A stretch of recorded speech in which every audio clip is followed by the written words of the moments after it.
राम राम। कहते हमारा जीवन जैसा मर्जी हो। कई बार कोई महापुरुष, कोई गुरु, कोई संत हमारे जीवन की दिशा और दशा दोनों बदल देते हैं।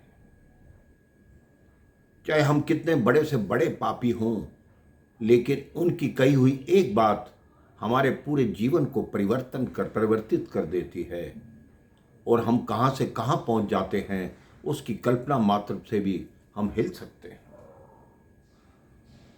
किसी देश में एक बहुत बड़ा चोर था मेरे भाई बहन।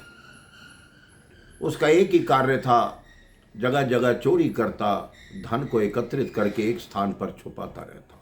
उसने जंगल में ही अपना एक स्थान बना रखा था। एक दिन वो बहुत सारा धन लेकर जंगल की तरफ जा रहा था तो मार्ग में उसे एक साधु मिले। उसने साधु को देखकर प्रणाम किया तो साधु ने पूछा, भाई कौन हो तुम और क्या करते हो? उस व्यक्ति ने बताया कि मैं एक चोर हूं और चोरी करता हूं। साधु ने कहा, तुम्हारी एक बात बहुत अच्छी लगी कि तुम सत्य बोलते हो, लेकिन चोरी करने का परिणाम तुम जानते हो, तुम्हारा जीवन कैसा रहेगा। तुम इतने पाप करते हो, लोगों का मन दुखाते हो, तो तुम्हें नरक में सड़ना पड़ेगा।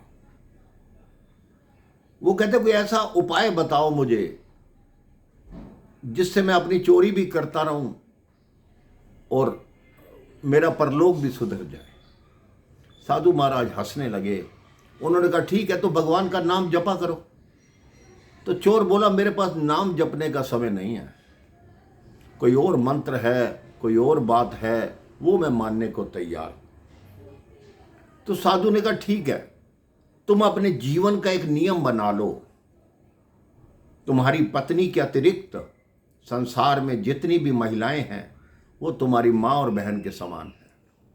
आगे से तुम यही मानोगे। उस चोर ने कहा, मैं आपके चरणों की सौगंध खाकर कहता हूं कि ये बात मैं मानूंगा, संसार में जितनी भी महिलाएं हैं वो मेरी मां और बहन के बराबर हैं।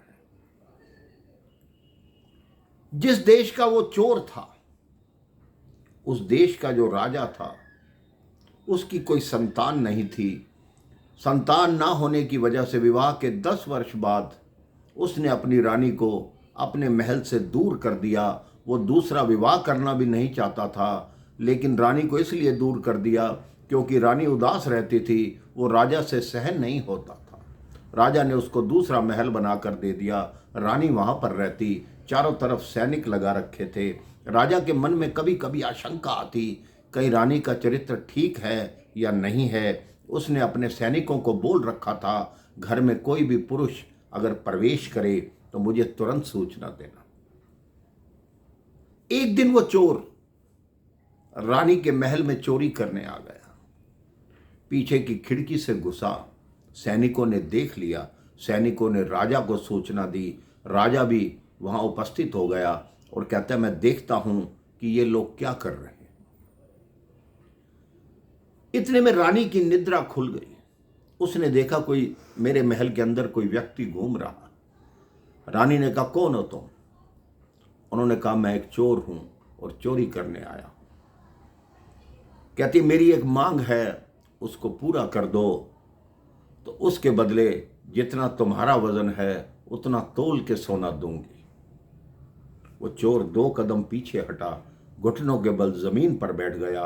कहता है, मैं आपका पुत्र हूं, मुझे आदेश दीजिए, मैं मां की क्या इच्छा पूरी कर सकता हूं। रानी के नेत्रों से जल बहने लगा।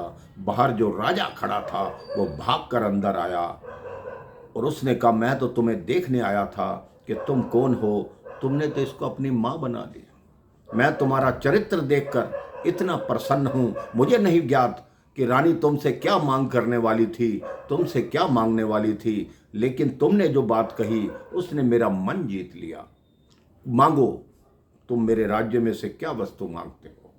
तो चोर ने मांगा कि मेरी मां को अपने महल में वापस स्थान दे दो, मैं यही चाहता हूं। राजा ने कहा, इतना उत्तम विचार, मैं आज ही रानी को वापस ले जाना चाहता हूं। रानी ने कहा, मैं जाने से पहले मेरी भी एक शर्त है। उन्होंने कहा, क्या शर्त है? कहते, हमारे विवाह को इतने वर्ष हो गए, हमारी संतान नहीं है, इसी को अपनी संतान बनाओ। इसी को गोद लो और इसको युवराज का पद प्रदान करो। तो मेरे भाई बहन, उसको युवराज बना दिया गया जो एक चोर था। संत महाराज की कही हुई एक बात ने उसका पूरा जीवन परिवर्तित कर दिया।